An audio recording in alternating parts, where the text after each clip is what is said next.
आजिकार यही जानी यात्रा और लोक संस्कृति अतीत और वर्तमान यही आलोचना चक्र उद्योक्ता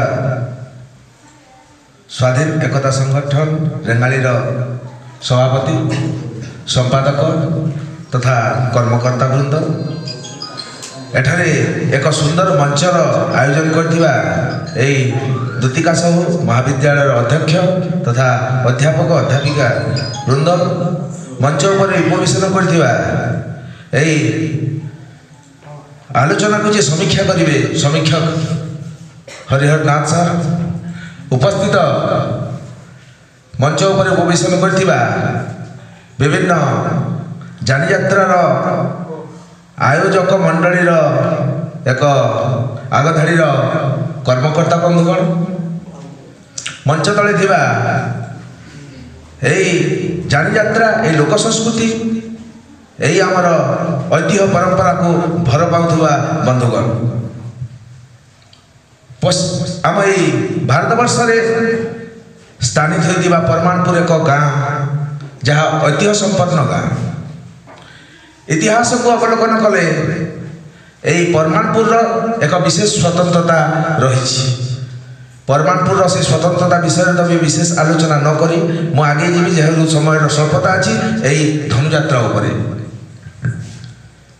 स्वर्गत बाबाजी नाथ 1999 मसीह चिंता करते परमाणपुर रे एक धनुयात्रार आयोजन हो धनुयात्रा और धनु महायज्ञ ताकर मुख्य उद्देश्य थिला बरगढ़ भली पौष पूर्णमी रे परमाणपुर धनुयात्रार कंस महाराज मृत्यु घटी थाए तार उद्देश्य थिला कौन पौष पूर्णमी रे एई कार्यटी को जदि आमे समापन करिबा एई अंचलर लोक माने सेतिकी मात्रा रे पशु बलि ठारू दूरे रहिबे द्वितीयतः लोक मान भितर एक भाईचारा एक प्रेम भाव सृष्टि हम समस्त भितर एकता सूत्र समस्ते बांधि हेबे मद मांस आश्रय वंचित हेबे लोक गाँव लोक को यही अंचल लोक को गोटे सूत्र बांधि रखा यहीटा थिला तांकर प्रथम लक्ष्य से स्वर्गत बाबाजी नाथ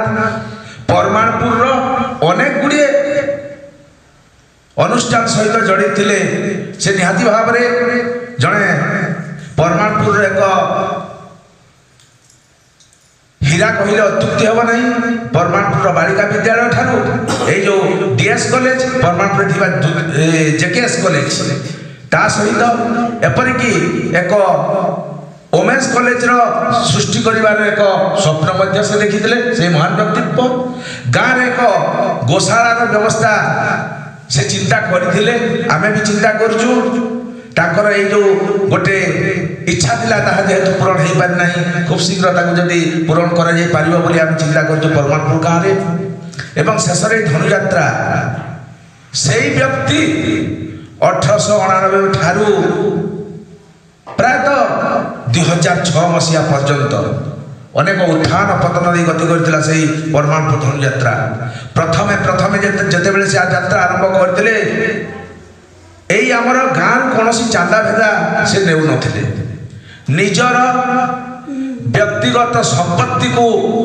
प्रतिवर्ष किछि किछि विक्रय करथिले होय तो आज अध एकर हे पारे तार परवर्ती वर्ष 1 एकर हे पारे से विक्रय करी करी अनेक घात प्रतिघात स्वरूपे धनुयात्रा टी चले रखिथिले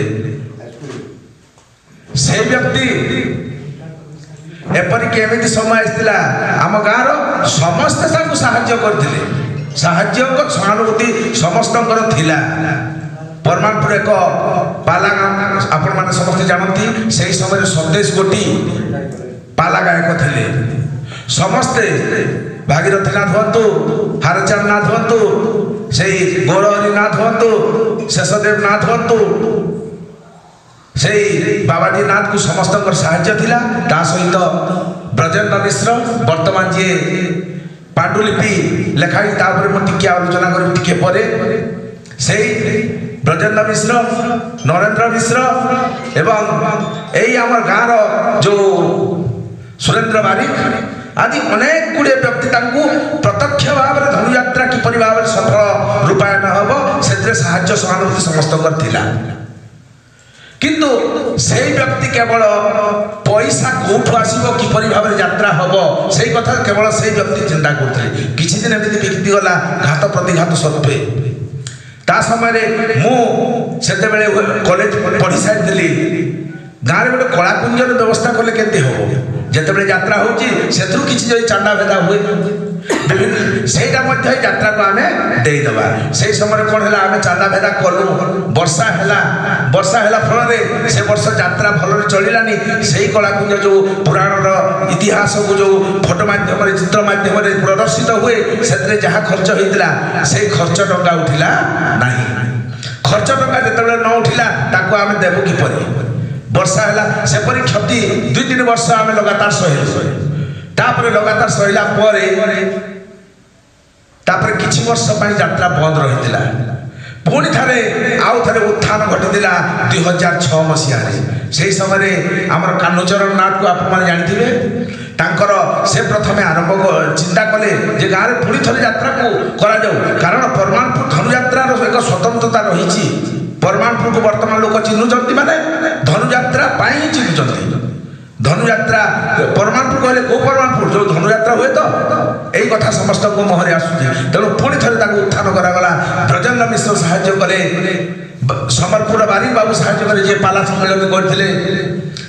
ଅନେକ ଗୁଡ଼ିଏ ବ୍ୟକ୍ତି ସାର୍ଙ୍କର ମଧ୍ୟ ସେ ସମୟରେ ତାଙ୍କ ସହିତ ବି କମ୍ ବେଶୀ ଯୋଗାଯୋଗ ହୋଇଥିଲା, ସେଇମାନେ କରିଥିଲେ।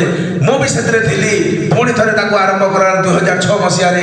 ଏମିତିକି 4-6 ବର୍ଷ ତାଙ୍କ ତତ୍ତ୍ୱାବଧାନରେ ଗାଁର ସମସ୍ତେ ସାହାଯ୍ୟ କଲୁ। କିନ୍ତୁ ଦେଖିଲୁ ଯେ ଯାତ୍ରା ଏତେ ମାତ୍ରାରେ ଆଗକୁ ବଢ଼ିପାରୁନି, କାରଣ ଅର୍ଥନୀତି ଏକ ବାଧକ ସୃଷ୍ଟି ହେଉଛି।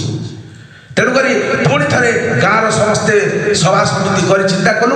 ଏଇଟା ଯେଉଁ ପ୍ରଥମେ ଜଣେ ସେ ତା ଉପରେ ମୁଖ୍ୟ ଉଦ୍ଦେଶ୍ୟ ହୋଇ ଗାଁ ଯାକ ସମସ୍ତେ ସାହାଯ୍ୟ ନା, ଗାଁର ସମସ୍ତେ ବର୍ତ୍ତମାନ ଗାଁର ପାରିପାର୍ଶ୍ୱରେ ଥିବା ବିଭିନ୍ନ ପଞ୍ଚାୟତର ବନ୍ଧୁଗଣମାନଙ୍କୁ ସନାତନ ଦାଦା ବି ଆସ এই ସମସ୍ତଙ୍କୁ ଡାକି ପୁଣି ଥରେ ଯାତ୍ରାକୁ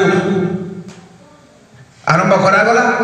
ଏବଂ ବର୍ତ୍ତମାନ ସେଇ ଯାତ୍ରା ଅତି ସୁନ୍ଦର ଭାବରେ ପୂର୍ବାପେକ୍ଷା ପରିଚାଳିତ ହେଉଛି। ଏବଂ ନିହାତି ଭାବରେ ସଦାସର୍ବଦା ଆମମାନଙ୍କ ହୃଦୟରେ ସେଇ ବାବାଜୀନାଥ ନିହାତି ରହିବେ, ଯାହାଙ୍କ ପାଇଁ ଆଜି ଧନୁଯାତ୍ରା ଏକ ପରମାଣୁପୁର ଏକ ସ୍ୱତନ୍ତ୍ରତା ଦେଇଛି। କେବଳ ଧନୁଯାତ୍ରା ନୁହେଁ, ପରମାଣୁପୁରରେ ଧନୁ ମହାଯଜ୍ଞ ପାଳିତ ହୁଏ। ଅର୍ଥାତ୍ 11 ଦିନ ବ୍ୟାପୀ ପ୍ରଥମ ଦିନ କଳସ ଯାତ୍ରା ହୁଏ। যেମାନେ সেই কলস যাত্রায় ভাগ নিয়ন্তি, যেମାନେ কলস বইথাନ୍ତି ସେମାନେ হবিষান্ন କରନ୍ତି। ଗାଁରୁ 3 ଗୋଟି সেই যাত্রা ସମୟରେ କର୍ତ୍ତା କରାଯାଉଥିଲା। ଗୋଟିଏ ମୁଖ୍ୟ କର୍ତ୍ତା, ତା ସହିତ ବାବାଜୀନାଥ ପରିବାର ଜଣେ କର୍ତ୍ତା ହେବେ, ତୃତୀୟତଃ କଂସ, 3ଟି କର୍ତ୍ତା ରହୁଥିଲେ। সেই କର୍ତ୍ତାମାନେ 10 ଦିନ ବ୍ୟାପୀ ହବିଷାନ୍ନ କରୁଥିଲେ। କଂସ ମଧ୍ୟ ପରମାଣୁର ଜାଣନ୍ତୁ, ସେ ହବିଷାନ୍ନ ଗ୍ରହଣ କରନ୍ତି সেই 10 ଦିନ ପାଇଁ। এবং হবিষান্ন গ্রহণ করে যে পূজা পদ্ধতি কিপরি ভাবে রহবাক হুয়ে আপনার তো নিশ্চয় ভাবে সমস্তে জানিথিবে। সেইভাবে পরম্পরা পরমাণপুরে রয়েছে। এবং সেই যাত্রার যে 11 দিন ব্যাপী যে কলাকার মানে অংশগ্রহণ করতে, বাবাজীনাথ স্বপ্ন দেখিলে গাঁর জনে কলাকার কংস হেউ। কেবল কংস কাহিঁকি প্রায় সমস্ত কলাকার আম অঞ্চলর কলাকার সেথিরে অংশগ্রহণ করতে। প্রথম কংস হিসাবে ভাগ নেইলে বা যে কি সাহায্য করে সাহায্যের হাত বড়াইলে বাবাজীনাথ, সে হচ্ছেন ভিকারী চরণ নায়ক। সে পরমাণপুর হাইস্কুল সংস্কৃত শিক্ষক সংস্কৃত শিক্ষক লে। সেই ব্যক্তি প্রথমে সাহায্য কলে। ক্রমান্বয়ে সেথিরে রামনারায়ণ নাথ, কাহ্নুচরণ নাথ এবং সন্তোষ বেহেরা, তারপরে মো সেই কংস অভিনয় করুছু। এবং সেই বাবাজীনাথ গোটে কথা কইলে, প্রথমে নিজ অঞ্চল প্রতি ধ্যান দিও, নিজ অঞ্চলের কলাকার সৃষ্টি কর। কলা কিপরি ভাবে বিকশিত হব, যেহেতু পরমাণুপুর কলাকার গাঁ, এই কথা তাঁর স্বপ্ন লা, এবে যায় বজায় রয়েছে।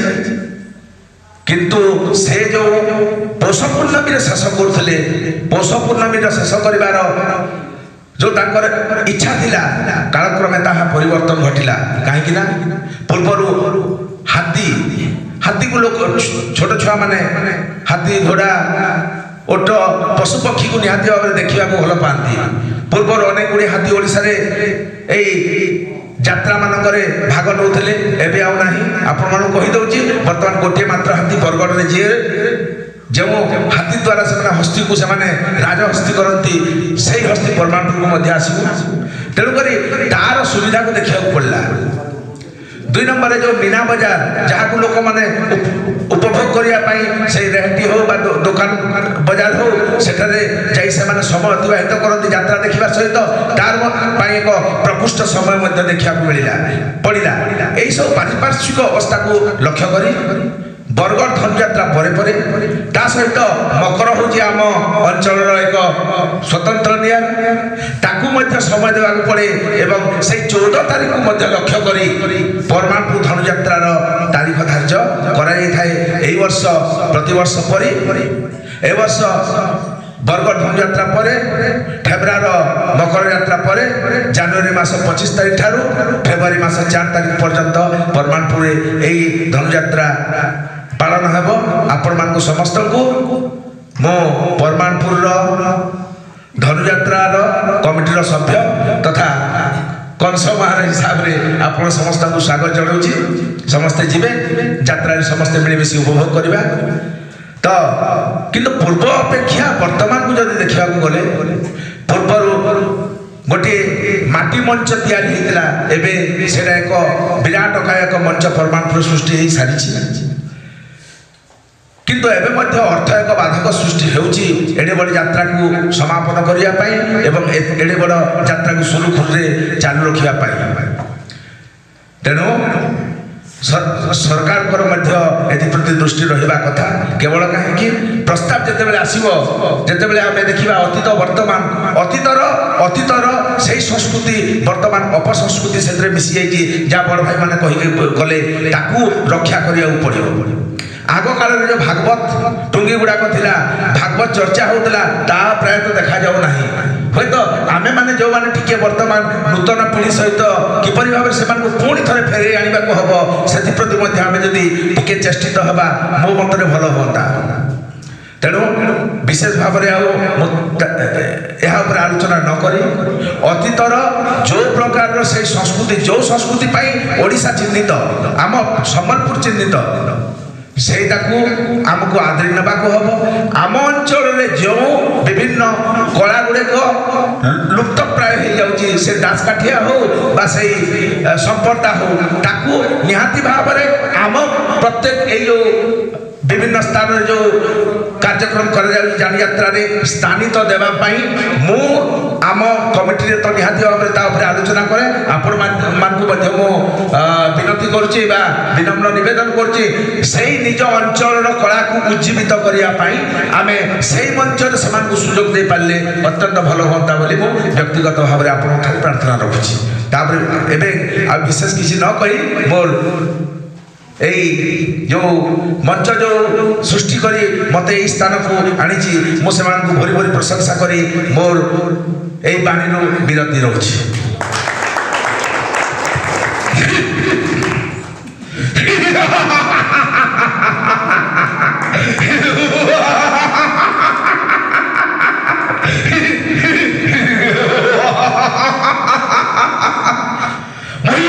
कंसासुर दपार जुगारे स्वर्ग मध्य पाताल रे नाही केई मोह सह समकक्ष मोर इंगित रे कंपे मेदिनी कंपे दिनेपुर स्वर्ग मध्य पाताल जक्ष रक्ष गंधर्व किन्नर देवता दानव देवालोक ठारू नागलोक जाए पादा तरे खटंतिम किंकर पराए मोबिर कंसासुर सब बेर शांत किंतु मते गले कुधान्वित मो पूर्णिमा तिथिर जुआर परि अशांत तेणु मो ना कंसा